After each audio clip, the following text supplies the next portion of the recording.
오늘은 고대 건축의 가장 위대한 걸작 중 하나죠. 로마의 판테온에 대해 한번 깊이 파헤쳐 보겠습니다. 여러분, 사진을 보면서 한번 생각해 보세요. 지금으로부터 무려 2000년 전에 대체 이걸 어떻게 지을 수 있었을까요? 이게 바로 판테온을 둘러싼 가장 큰 미스터리입니다. 자, 이 숫자 좀 보세요. 4535. 이게 바로 저 거대한 돔의 무게입니다. 톤으로요.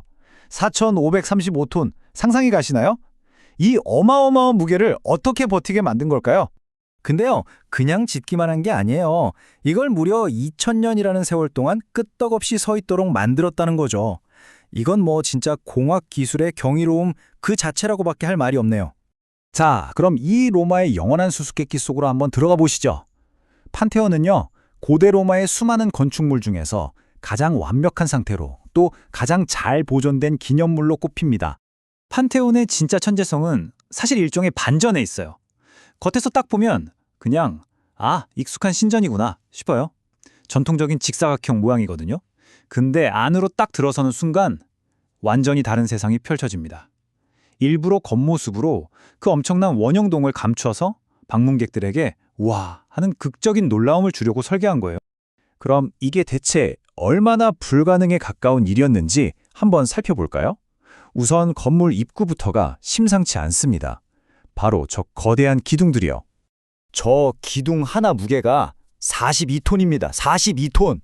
근데 더 놀라운 건 뭔지 아세요?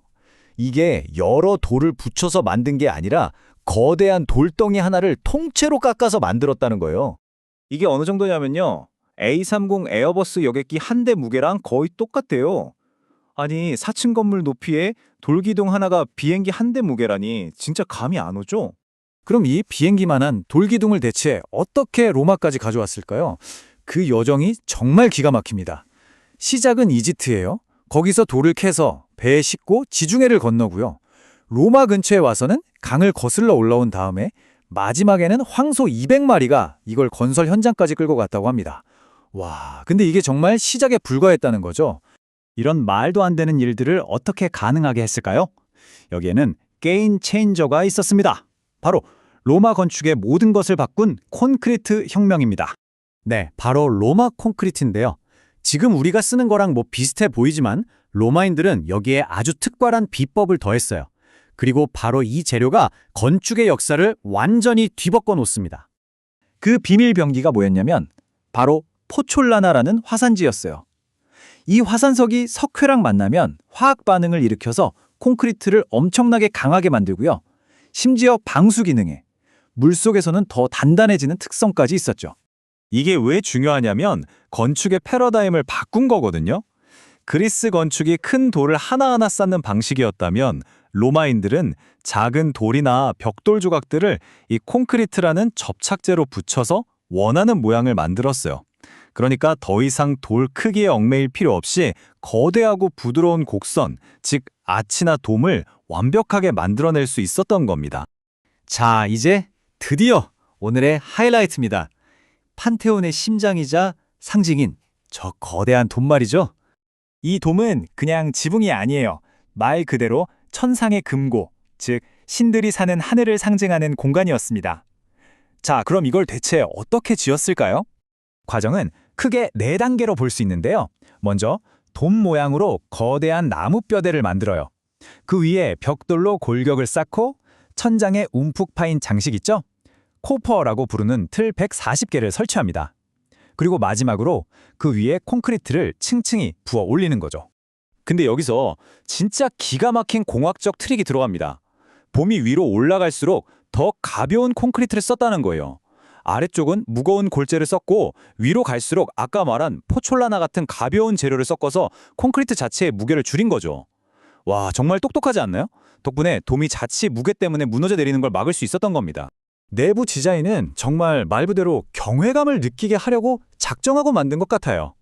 천장 한가운데에 뻥 뚫린 구멍, 오클루스는 지름이 9m나 되는데 이게 유일한 빛의 원천이에요.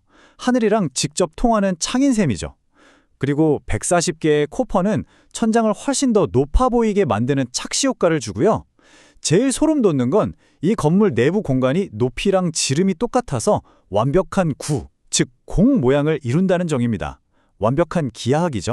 자, 이 모든 걸 종합해보면 판테온은 정말 건축의 기적이라고 밖에 부를 수가 없습니다. 그 놀라운 생명력, 그리고 심지어 그 불완전함까지도 말이죠.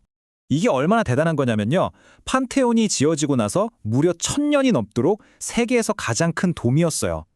1000년 동안 아무도 이걸 뛰어넘지 못했다는 거죠. 근데 사실 전문가들은 말합니다. 판테온이 아직 써 있는 것 자체가 기적이라고요.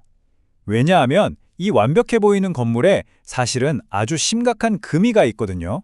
그런데도 2000년을 버텨온 거예요. 정말 대단하죠. 결국 판테온은 로마 공학 기술의 정점이자 동시에 한계점이었습니다. 로마인들 스스로도 판테온보다 더 큰 돔은 다시는 짓지 못했거든요. 말 그대로 자신들의 모든 기술력을 남김없이 쏟아부은 그야말로 한계에 도전한 건축물이었던 거죠. 그래서 판테온을 보고 있으면 이런 생각이 들어요. 우리는 가끔 과거의 기술을 얕잡아 보곤 하는데 과연 고대인들이 가진 독창성의 진정한 한계는 어디까지였을까요? 어쩌면 판테온은 그 질문에 대한 영원한 그리고 가장 위대한 단서가 아닐까 싶습니다.